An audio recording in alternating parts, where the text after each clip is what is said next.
नमस्कार, मैं हूं मौली स्वामी और आप देख रहे हैं द भारत पोस्ट।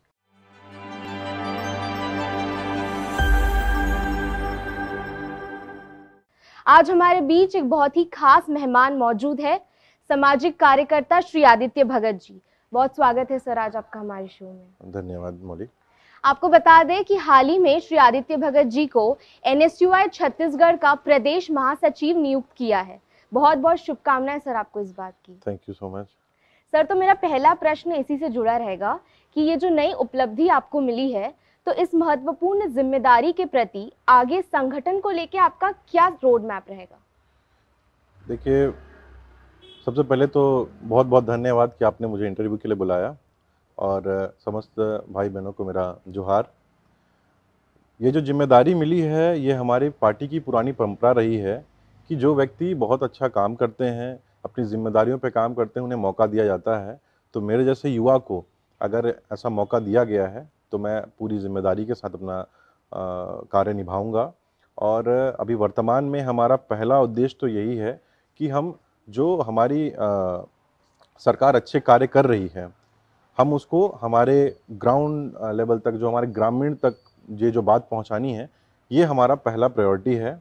और जैसा कि आपको पता है कि RBI ने छत्तीसगढ़ मॉडल को काफ़ी अच्छा बताया है। ऐसे पेंडेमिक के समय भी हमारा जो परफॉर्मेंस रहा है स्टेट का, वो बहुत ही अच्छा रहा है। तो हम ये चाहेंगे कि हमारी जो नीतियां हैं ये ग्रामीण अंचल के लोगों तक पहुंचे और वो अपनी बारे में जान पाए। जी सर, जैसे कि हमें पता है कि लॉकडाउन के दौरान NSUI किचन की शुरुआत हुई थी, जिसके अंतर्गत सरगुजा में फंसे जो भी ज़रूरतमंद लोग थे उन्हें भोजन प्रदान किया गया था। ये काफ़ी सराहनीय पहल थी सर, तो इसके पीछे की प्रेरणा आपको कैसे मिली? देखिए, कोविड-19 वैश्विक महामारी ये पूरे देश में, पूरे प्रदेश में, पूरे विश्व में इसका प्रकोप रहा। उस समय ऐसा कोई व्यक्ति नहीं था जो इससे परेशान नहीं था। पूरे देश को 1 मिनट में बंद कर दिया गया था और लाखों की संख्या में लोग अपने घर को पलायन कर रहे थे। तो ऐसे समय में हम लोगों ने जो देखा, स्थिति देखी हमारे आजू-बाजू में, हमारे पड़ोस में, कि खाने की कमी हो रही है। जो आ रहे हैं लोग, वो 1-1, 2-2 दिन से भूखे थे। तो ऐसी स्थिति में हमारे शीर्ष नेतृत्व ने, हमारे पार्टी के जो लीडर्स हैं, श्री राहुल गांधी जी ने भी आह्वान किया था कि आप मदद करिए, बढ़-चढ़ के मदद करिए अगर आपके सक्षम में हो तो। तो ऐसी स्थिति में हमने ये कोशिश किया कि हम अधिक से अधिक लोगों को खाद्य व्यवस्था कराएँ। सूखा राशन हो या पका हुआ भोजन हो। तो ऐसी स्थिति में हमने ख़ास तौर पर सरगुजा में एक टीम गठित किया, जिसमें खाना बनाने वाले हमारे NSY के ही मेंबर थे। उन्होंने खुद ही खाना बनाया। तो हमने जो खाना बनाया, हमने जो राह पे जा रहे थे लोग, उनको प्रोवाइड किया, और जो लोग फंस गए थे, जिनके यहाँ राशन नहीं था, तो ऐसे हमने इसमें काम किया। तो मेरा मानना है कि उस समय हमारे जैसे कई संगठन काम कर रहे थे और जिसके फलस्वरूप आज लोग की स्थिति काफ़ी अच्छी है। सर, अगर सरगुजा की ही बात करें तो अभी सरगुजा में इंदिरा गांधी राष्ट्रीय जनजाति विश्वविद्यालय अमरकंटक के अंतर्गत जो स्टडी सेंटर खुलने वाला है, उसके बाद सरगुजा में किस प्रकार के परिवर्तन आ सकते हैं? देखिए, शिक्षा हमेशा विकास का पहला स्टेप होता है। तो मेरा मानना है कि सरगुजा अंचल में शिक्षा की बहुत आवश्यकता है। वहाँ पे स्कूल्स हैं, कॉलेजेस हैं, बिल्कुल हैं, लेकिन एक सेंट्रल यूनिवर्सिटी के आने से वहाँ के लोगों को बहुत मौका मिलेगा और वहाँ का विकास भी काफ़ी अच्छा होगा। सेंट्रल यूनिवर्सिटी में कई ऐसी पढ़ाई होती हैं जो वहाँ के नॉर्मल यूनिवर्सिटीज़ में नहीं हो पाती हैं। तो ऐसी स्थिति में वहाँ के लोगों को काफ़ी ज़्यादा अपॉर्चुनिटीज़ मिलेंगी, और ना सिर्फ वहाँ के लोगों को, पूरे छत्तीसगढ़ के प्रदेश के लोगों को एक सेंट्रल यूनिवर्सिटी में पढ़ाई करने का मौका मिलेगा और वहाँ की संस्कृति को समझने का मौका मिलेगा। हमारा प्रदेश जो संभाग है, सरगुजा संभाग, वो पूरा ट्राइबल बहुमूल क्षेत्र है। तो ऐसी स्थिति में वहाँ के लोगों को मुख्य धारा से जोड़ने में बहुत ही फ़ायदेमंद और मददगार रहेगा। सर, जैसे कि आपने कहा कि शिक्षा एक बहुत ही महत्वपूर्ण उपकरण है, तो पिछले 2 साल में अगर देखें छत्तीसगढ़ में, तो यहाँ पे उच्च शिक्षा के क्षेत्र में हमने कई नई ऊंचाइयां हासिल की है। इसी स्थिति को आगे बरकरार रखने के लिए आप अपनी तरफ से सरकार को क्या सुझाव देना चाहेंगे? देखिए, वर्तमान में जैसा कार्य हो रहा है, हम देखते हैं आज अंग्रेजी का जो इस्तेमाल है वो हर जगह होता है। आप कंप्यूटर इस्तेमाल करने जाएंगे, वहाँ भी अंग्रेजी इस्तेमाल होता है। मोबाइल फ़ोन आप इस्तेमाल करने जाएंगे, अंग्रेजी होगी। बड़ी पढ़ाइयाँ करना चाह रहे हैं, अगर आप कुछ रिसर्च करना चाहते हैं तो उसमें भी आपको इंग्लिश की ज़रूरत पड़ती है। तो कहीं न कहीं आपको एक दायरा पार करने के लिए अंग्रेजी की बहुत ज़रूरत है। तो ऐसी स्थिति में हमारे जो मुखिया हैं प्रदेश के, माननीय श्री भूपेश बघेल जी, उन्होंने बहुत अच्छा एक मॉडल तैयार किया है अंग्रेजी माध्यम का, जो कि ग्रामीण स्तर पे बच्चों को अंग्रेजी शिक्षा प्रदान की जाएगी।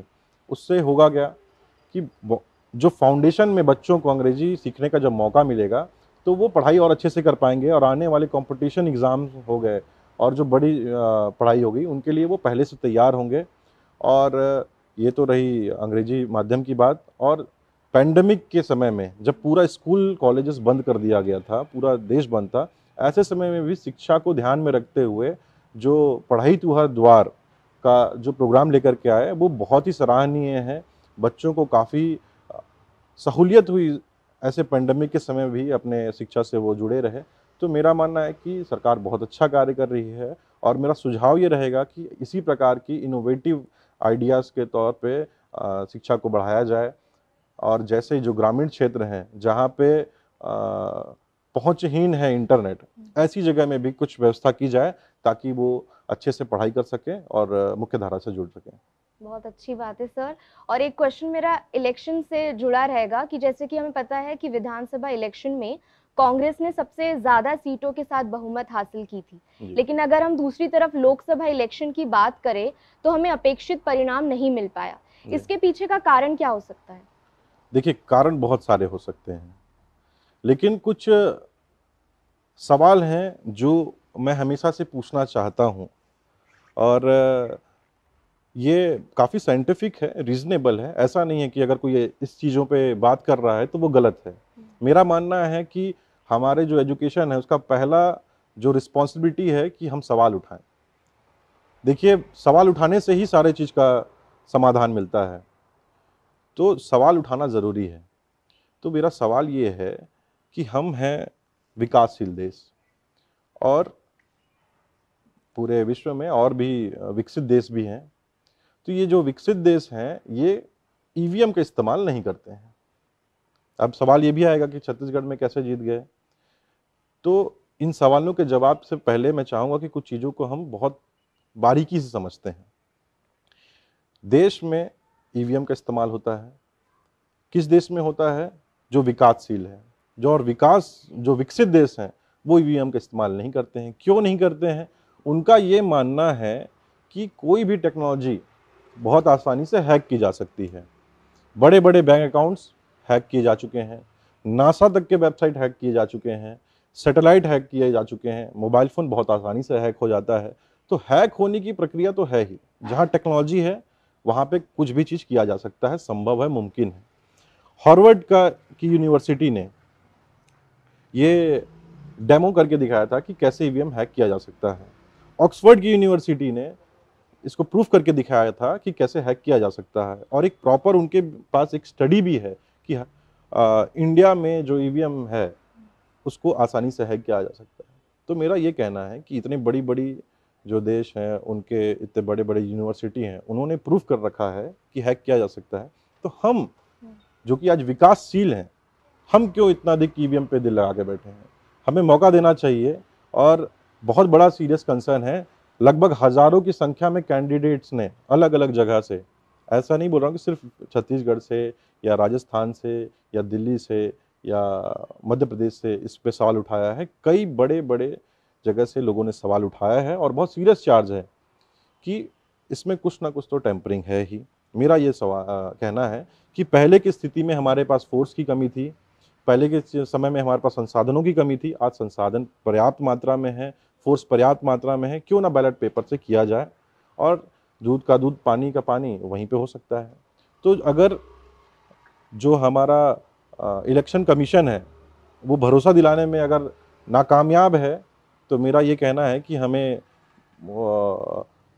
उससे सवाल करने चाहिए। सुप्रीम कोर्ट को भी इस दिशा में सोचनी चाहिए। तो एक बहुत बड़ा सीरियस कंसर्न है जो कि हमारे देश में सभी वोटर्स को ध्यान देना चाहिए, क्योंकि राजनीति से हर एक व्यक्ति जुड़ा हुआ है। आप चाहेंगे या नहीं चाहेंगे, आप राजनीति से जुड़े हुए हैं। कैसे जुड़े हुए हैं? लोकसभा इलेक्शन आएगा, आपको वोट करना ही है। विधानसभा वोट आएगा, आपको करना ही है।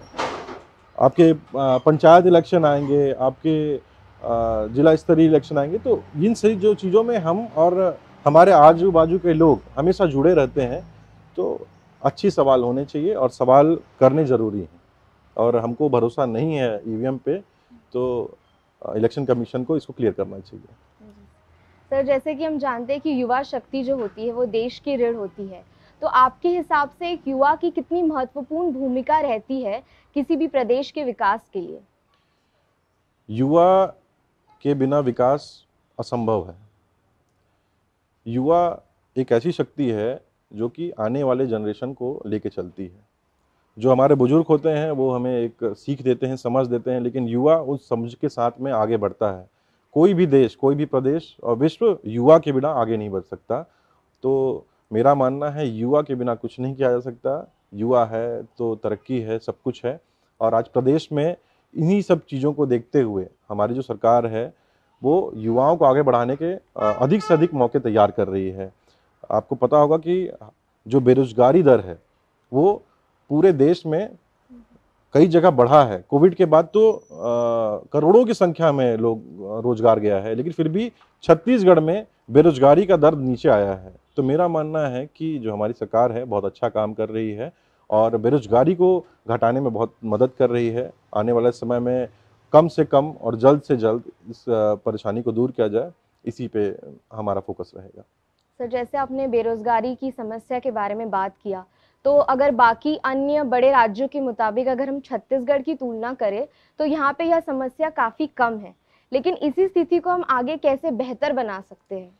बेहतर बनाने की दिशा में मैंने अभी आपको बताया कि जिस प्रकार से हम काम कर रहे हैं, मैं एक हमारी योजना है उसके बारे में आपको बताता हूँ कि हमारे यहाँ जो बेरोजगार इंजीनियर हैं, देखिए हमने कॉलेजेस तो बना दिए, मशीन की तरह बच्चे जा रहे हैं, वहाँ पढ़ रहे हैं, इंजीनियर बन रहे हैं, लेकिन उनको नौकरी नहीं मिल रहा है। तो इस दिशा में अभी तक किसी सरकार ने कार्य नहीं किया। ये हमारी सरकार पहली सरकार होगी जिसने बेरोजगार इंजीनियर लोगों के लिए इतनी बड़ी पॉलिसी लेकर के आई है। छत्तीसगढ़ में कोई भी कंस्ट्रक्शन वर्क होगा, अगर कोई ठेकेदार कार्य कर रहा है तो उसे अपने ऑर्गेनाइजेशन के अंदर में बेरोजगार इंजीनियर को रखना ही होगा, एक जगह देनी होगी। और इसी तरह से हम अधिक से अधिक अपने जो बेरोजगार बच्चे हैं, जो युवा है, उसको नौकरी दिलाएंगे। और ये अभी पहली पहल है और आगे आगे देखिए रिसर्च के तो माध्यम से हम और सॉल्यूशन लेकर के आते रहेंगे। सर, एक बहुत महत्वपूर्ण सवाल है कि जो वर्तमान में कृषि आंदोलन चल रहा है उसके ऊपर आपकी क्या राय है कि अगर यह 3 कृषि कानून लागू हो जाते हैं तो किसानों को किस प्रकार का नुकसान हो सकता है और छत्तीसगढ़ में इसका क्या प्रभाव पड़ सकता है?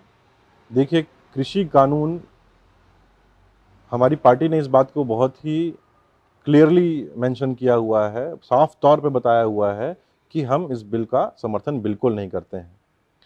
और जब इस बिल को पार्लियामेंट में इंट्रोड्यूस किया गया था, उस समय में सिर्फ बीजेपी को छोड़ करके सारी पार्टियों ने इसका विरोध किया था, अपने जगह पे खड़े होकर विरोध किया था, संविधान के बुक को सामने रख कर विरोध किया गया था, हर व्यवस्था का इस्तेमाल करते हुए इनका विरोध किया गया था।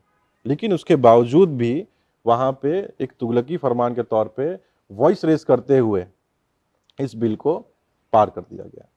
अब चलिए, वहाँ पे तो आप ये संख्या बल के तौर पे अपनी ताकत का आजमाइश कर लिए, लेकिन आज फलस्वरूप हम देखते हैं कि जो हमारे किसान भाई हैं वो आज सड़कों पर हैं। आज 1 महीना हो जा रहा है उनको वहाँ पर प्रदर्शन करते हुए, और पिछले 2 महीने से ही अपने अपने जगहों पे कर रहे थे। आज जब इन्होंने रोड जाम किया है तब सरकार की नज़र जा रही है, और नज़र जा तो रही है लेकिन उसको लेकर ये कोई सवाल मतलब कोई कंसर्न ही नहीं है। किसान हमारे देश की रीढ़ की हड्डी है, उनके अगर वो अनाज ना दें तो हम भूखे रहेंगे। आज हमें अगर बचाना है तो हमें सबसे पहले किसान को सोचना चाहिए। तो किसान को ही हमने सबसे पीछे छोड़ रखा है।